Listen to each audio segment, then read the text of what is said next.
दोस्तों आज जो कॉमिक्स हम पढ़ेंगे उसका नाम है सीक्रेट फाइल की चोरी। यह सागर सलीम की जासूसी और एक्शन कॉमिक्स है।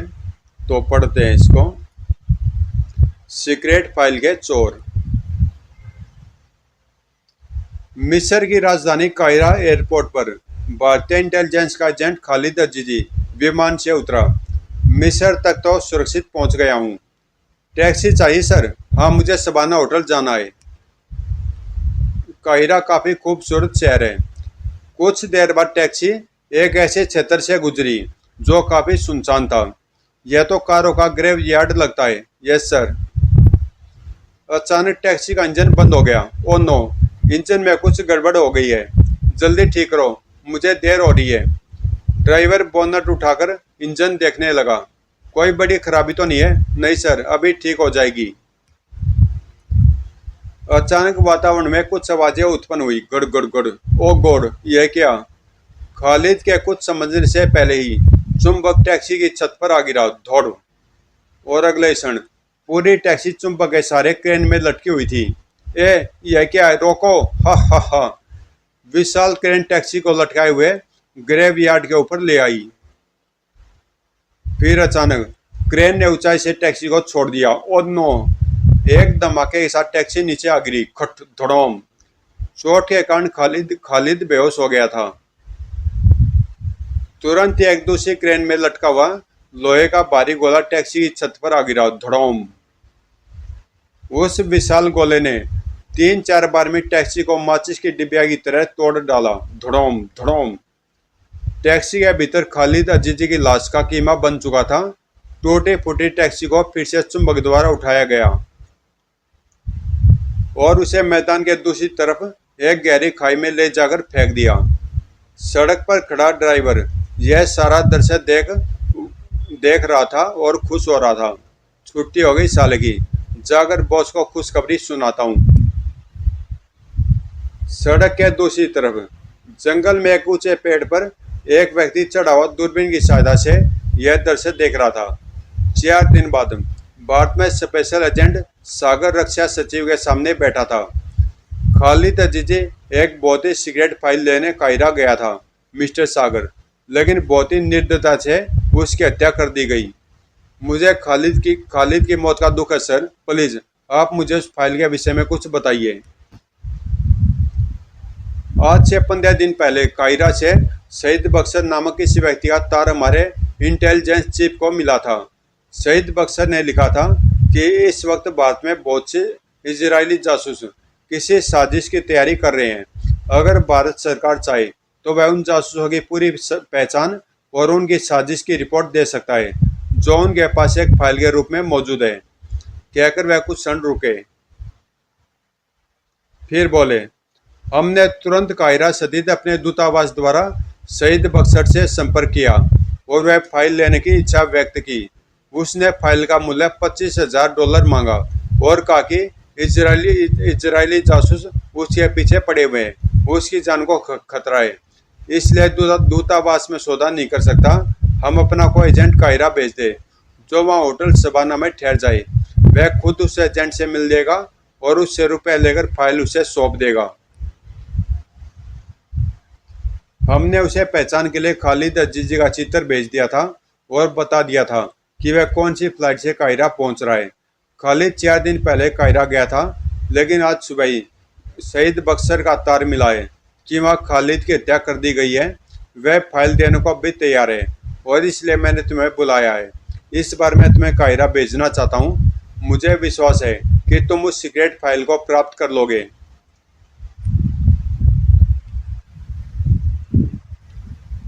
कुछ देर बाद सागर रक्षा सचिव के ऑफिस से बाहर निकला। मिस्टर सागर, आप पाइप कब से पीने लगे? कुछ ही दिन हुए हैं। उसी दिन रात की फ्लाइट से सागर का सहायक सलीम एक व्यापारी गुलाम हुसैन के मेकअप में कायरा जा रहा था।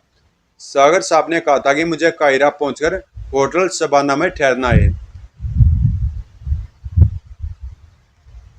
अगले दिन सुबह 4 बजे की फ्लाइट से सागर ने भी कायरा के लिए प्रस्थान किया। कायरा पहुंचकर वह अपना ब्रीफकेस लिए हुए एयरपोर्ट की मार्च से बाहर आया। टैक्सी चाहिए सर? नो, कोई मुझे लेने आ रहा है।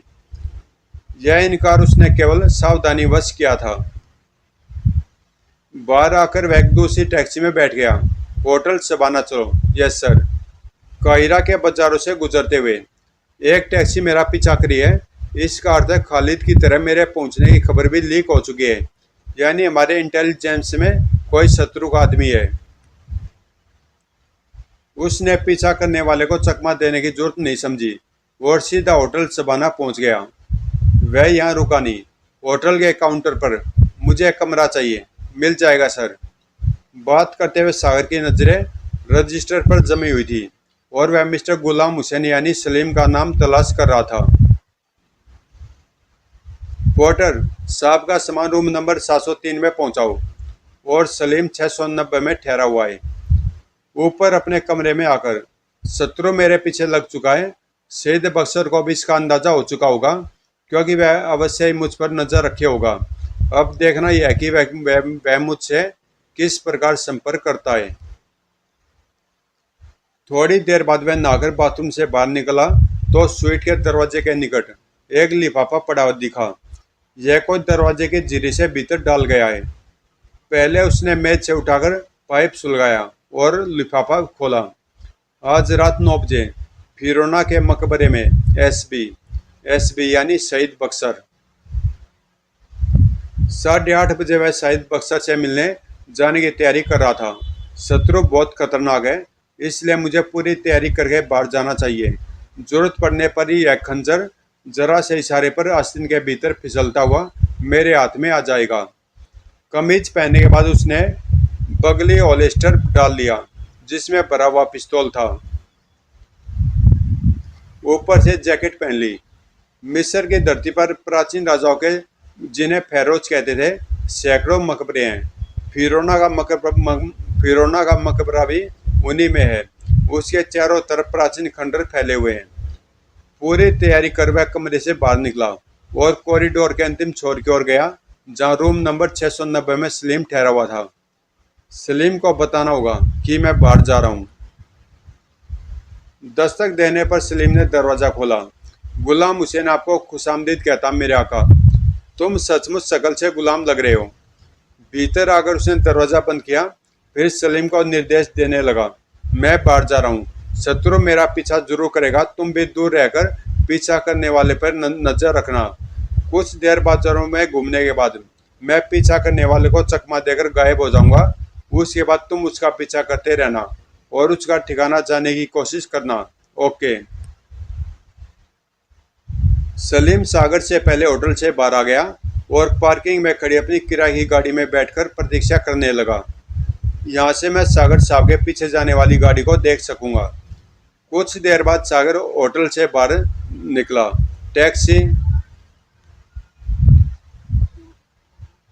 सागर की टैक्सी के रवाना होते ही पार्किंग से काली मर्सिडीज निकली और टैक्सी के पीछे चल दी। शत्रु काली मर्सिडीज में है। कुछ क्षण बाद ही सलीम की गाड़ी भी उसके पीछे चल दी। सागर के आदेशानुसार ड्राइवर टैक्सी को विभिन्न बाजारों में घुमा रहा था। सागर ने ड्राइवर को कुछ नोट दिए। अगले चौराहे से पहले एक कैफे है, उसके सामने टैक्सी रोक लेना, मैं भीतर जाऊंगा। मेरे जाने के बाद आधा घंटा प्रतीक्षा करना। अगर मैं आधे घंटे में वापस नहीं आया तो तुम अपने रास्ते चले जाना। कैफे के सामने टैक्सी रुकी और सागर उतरकर भीतर चला गया। सागर काहिरा कई बार आ चुका था, इसलिए वहां के रेस्टोरेंट और होटलों से परिचित था। कैफे के भीतर आकर वह तेजी से पिछले दरवाजे की ओर बढ़ा।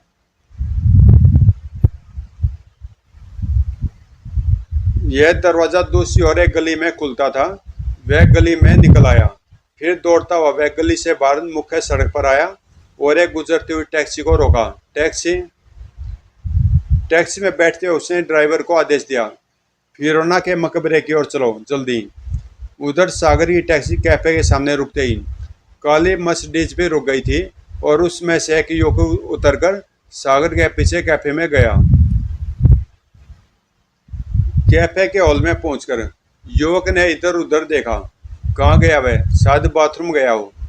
लेकिन कुछ ही देर में उसे अंदाजा हो गया कि सागर कैफे में मौजूद नहीं है और यह एहसास होते ही वह दौड़ता हुआ बाहर आया और अपनी गाड़ी में सवार हो गया।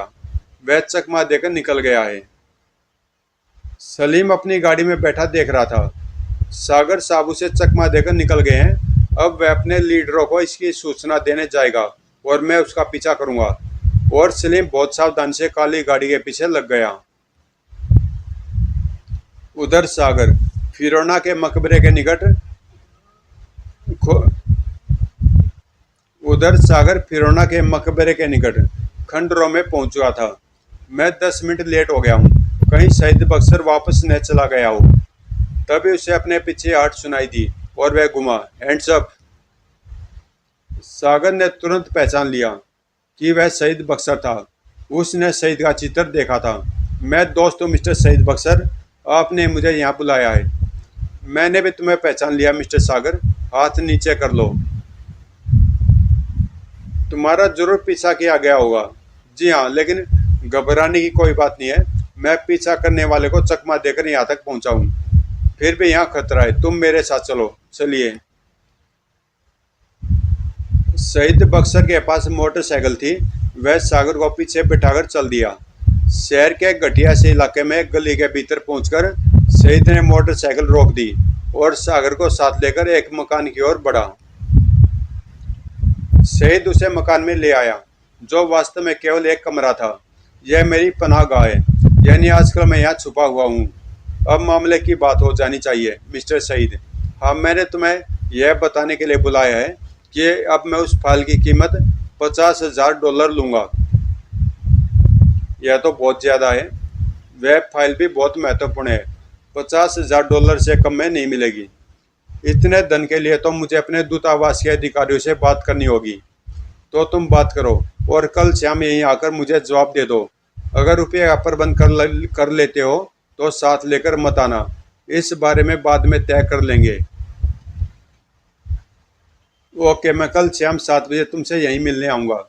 एक बात और सुन लो, मेरी ज़िंदगी खतरे में है। अगर कल तक मुझे कुछ हो जाए तो तुम अलीफ लैला क्लब की कैबरे डांसर फिरोजा से मिल लेना।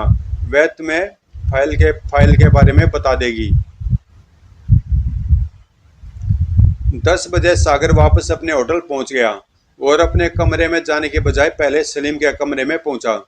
तुमने उसका पीछा किया था? जी हाँ, मैं उसका ठिकाना देख आया हूँ। फिर सागर ने उसे शहीद बक्सर से मुलाकात का हाल सुनाया और अंत में कहा, मेरा ख्याल है हमारी सरकार $50,000 में फाइल खरीदने को तैयार हो जाएगी। मेरा भी यही ख्याल है। अगली सुबह उसने भारतीय दूतावास जाकर वायरलेस द्वारा रक्षा सचिव से संपर्क किया तो उधर से उत्तर मिला, वह फाइल सचमुच बहुत महत्वपूर्ण है मिस्टर सागर, आप $50,000 में सौदा कर लीजिए। ओके। उसी दिन शाम को 7 बजे सागर शहीद बक्सर के कमरे का दरवाजा खटखटा रहा था। आज किसी ने मेरा पीछा नहीं किया, यह हैरत की बात है। कुछ ही क्षण बाद एक व्यक्ति ने दरवाजा खोला। ओह मिस्टर सागर, यह कौन है? यस, मैं मिस्टर शहीद से मिलने आया हूँ। अंदर आ जाइए, कोई गड़बड़ लगती है, बहुत होशियार रहना होगा। वह भीतर प्रविष्ट हुआ। आइए मिस्टर सागर। आप लोग कौन हैं और मुझे कैसे जानते हैं? भारत के मशहूर सीक्रेट एजेंट को भला कौन नहीं जानता। प्लीज बैठिए।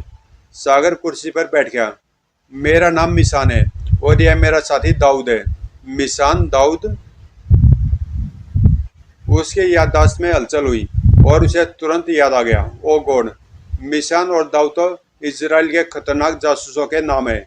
इनके बारे में मशहूर है कि यह दोनों बहुत जालिम है। यह दोनों शहीद बक्सर के मकान पर क्या कर रहे हैं? शहीद बक्सर कहाँ हैं? आप बहुत जल्दी में लगते हैं। अच्छा यह बताइए, क्या आप वह रकम लाए हैं जो शहीद ने मांगी थी? कैसी रकम? मैं कुछ समझा नहीं। अब आप इतने मूर्ख भी नहीं हो सकते। वैसे मिस्टर सागर, आपने यह सोच कैसे लिया कि हम वह फाइल आप तक आसानी से पहुंचने देंगे जिसमें हमारे कई एजेंटों की पहचान बंद है? शहीद बक्सर को तो उसकी गद्दारी की सजा मिल चुकी है, लेकिन आपकी बातों का मेरी समझ में अर्थ नहीं आ रहा है मिस्टर मिशान। शहीद बक्सर मेरा पुराना दोस्त है, इसलिए मैं उससे मिलने आया हूँ। फिर तो मुझे आपके दोस्त से आपकी मुलाकात करानी ही होगी। कहाँ है वह? यह रहा। ओह, क्या हुआ इसे? इसे ऐसी गद्दारी की सजा दी गई है। कभी ये हमारा साथी था, लेकिन इसने हमारी राज बेचने चाहे, इसलिए मेरे दोस्त दाऊद ने इसके शरीर पर खंजरबाजी का थोड़ा अभ्यास कर डाला। सागर ने एक कदम मिशान की ओर बढ़ाया। ओ, तो तुम लोगों ने इसकी हत्या कर दी। हम तुम्हारा भी यही हाल करने वाले हैं, कहकर मिशान ने रिवॉल्वर निकाल लिया। अपने हाथों पर उठा लो। दाऊद ने भी एक लंबा सा खंजर निकाल लिया था। लेकिन मुझसे तुम्हारी क्या दुश्मनी है? Shut up. मैं यह जानना चाहता हूँ कि वह फाइल शहीद ने कहाँ छुपाई है। यह मैं कैसे बता सकता हूँ? और क्या शहीद ने तुम्हारे अत्याचार के सामने मुंह नहीं खोला था? नहीं, वह बहुत सख्त जान निकला। कम बख्त ने इस फाइल के बारे में कुछ नहीं बताया, लेकिन मुझे यकीन है कि उसने तुम्हें जरूर बताया होगा। अगर बताया भी है तो मैं तुम्हें क्यों बताऊं? दाऊद, इस हरामजादे को मजा चखाओ। दाऊद ने आगे बढ़कर उसके कंधे पर हाथ रखा, लेकिन सागर फुर्ती से घुमा। ढुम। दाऊद पीछे हटकर दीवार से टकराया। मैं इसे गोली नहीं मारूंगा, इससे तुम्हें ही निपटना होगा दाऊद। मैं इसकी बोटियां काट डालूंगा। फिर वह जंगली भैंसे की तरह सागर पर हमलावर हुआ। ओह! दाऊद ने उसके सीने में मारने के लिए खंजर उठाया, लेकिन धड़ाक। ओह!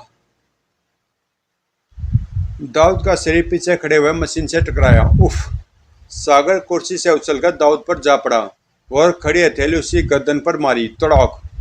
कराटे का यह वार इतना खतरनाक था कि दाऊद की गर्दन की हड्डी टूट गई और अगले पल वह मर चुका था। मिशान ने तेजी से अपने चौगे से खंजर निकाला और उछलकर खड़ा हो गया। तूने दाऊद को मार डाला कमीने। उसने बड़े खतरनाक ढंग से हमला किया।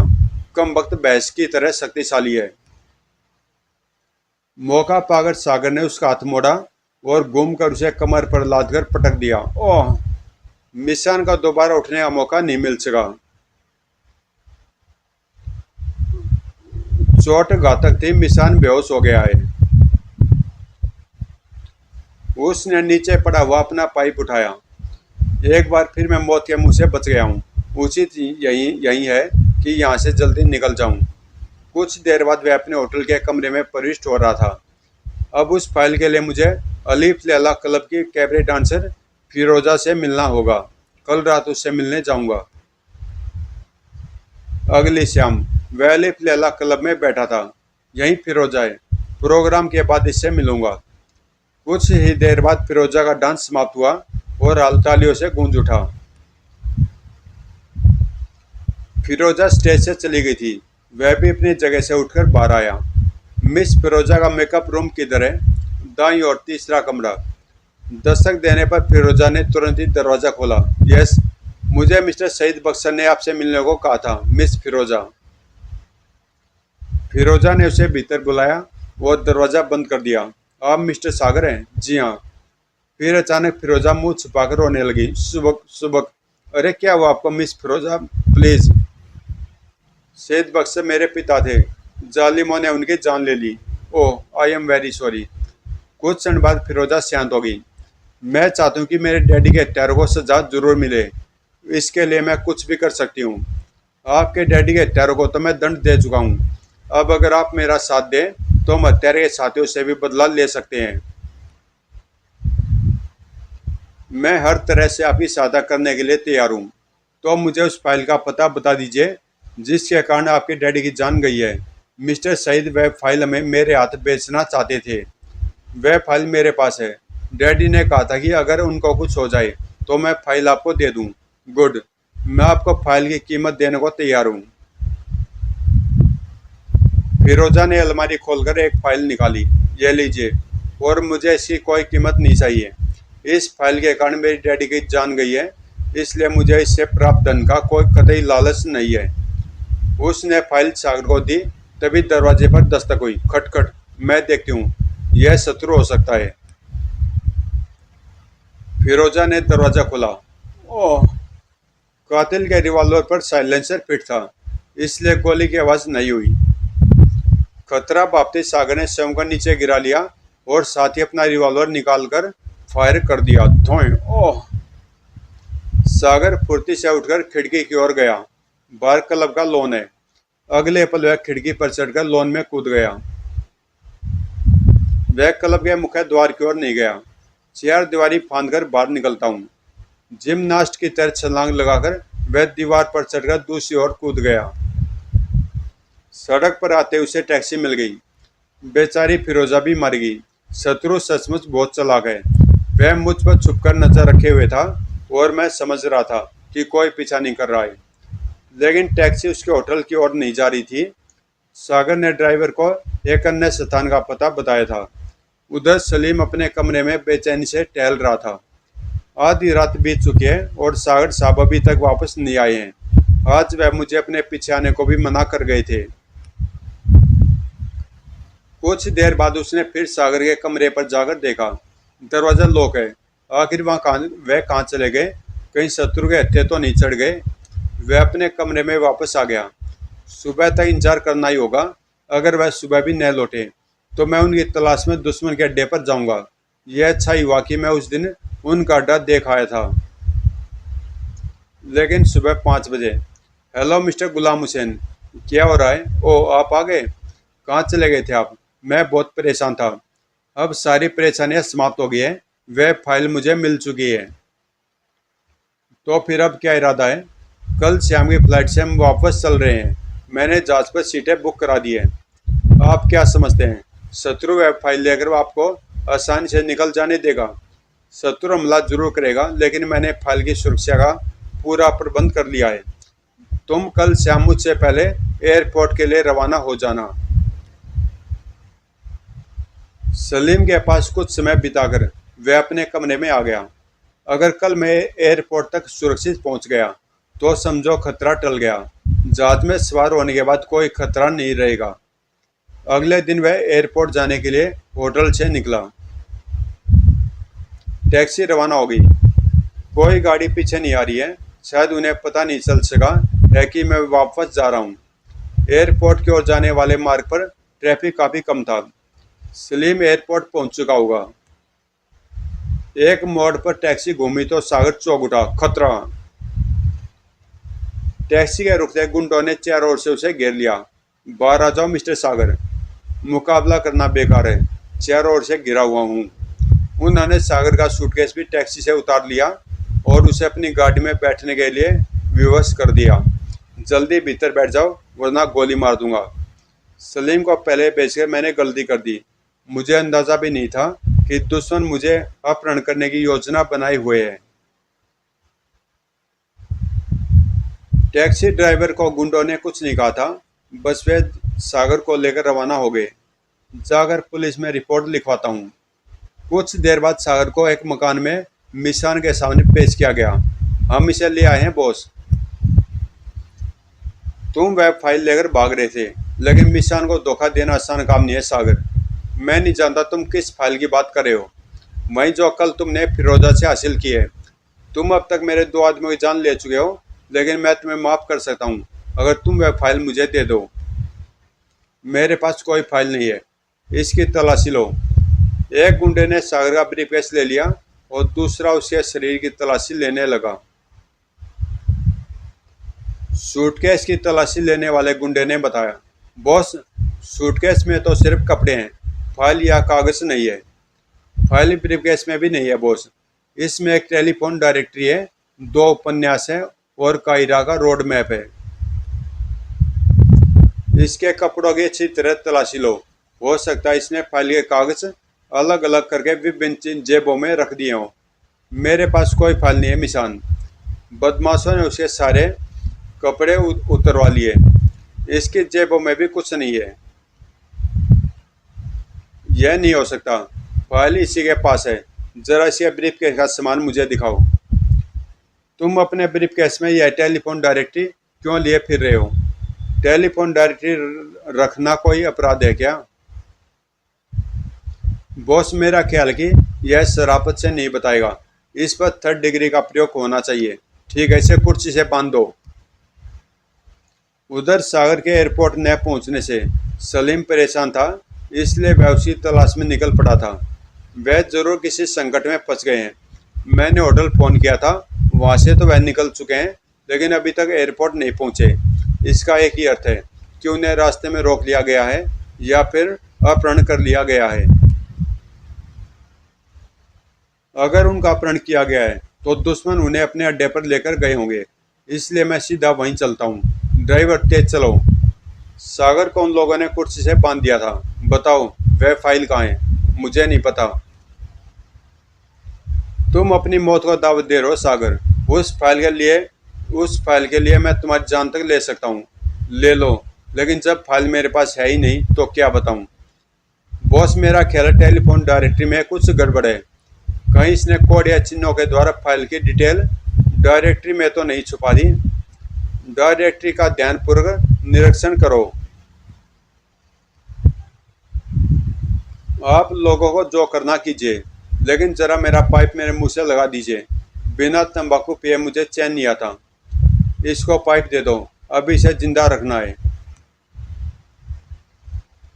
फिर मिशन अपने एक साथी के साथ टेलीफोन डायरेक्टरी का निरीक्षण करने लगा। शायद इसने कुछ नामों पर निशान लगा दिए हों। अचानक कमरे का दरवाजा धड़ाम से खुला। कोई अपनी जगह से नहीं लगा। धड़ाम। कौन हो तुम? मैं लादिंगे चिराग का जिन हूँ और तुम्हें मुर्गा बनाने आया हूँ। बकवास बंद करो।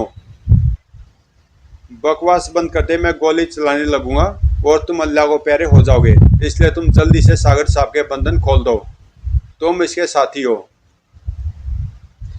एक गुंडे ने सलीम पर छलांग लगानी चाहिए, लेकिन धोए ओह, सबको भून कर रख दूंगा। तुरंत सागर साहब को खोलो। एक गुंडे ने जल्दी से सागर को खोल दिया। मुझे विश्वास था कि तुम जरूर आओगे सलीम। आता कैसे नहीं मेरे आका। अब इन लोगों को क्या करें? हमारे पास समय नहीं है, वरना इनका अचार डालने पर विचार किया जा सकता था। फिलहाल तो इन्हें यहीं बंद कर देते हैं। आप इनके हथियार ले लीजिए।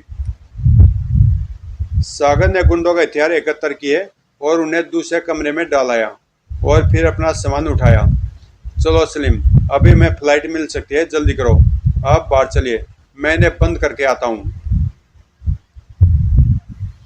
तुम भाग्यशाली हो मिशान कि हम तुम्हें जीवित छोड़ रहे हैं। दरअसल मैं बेकार का खून खराबा पसंद नहीं करता। वैसे भी मेरी तुमसे कोई निजी दुश्मनी नहीं है।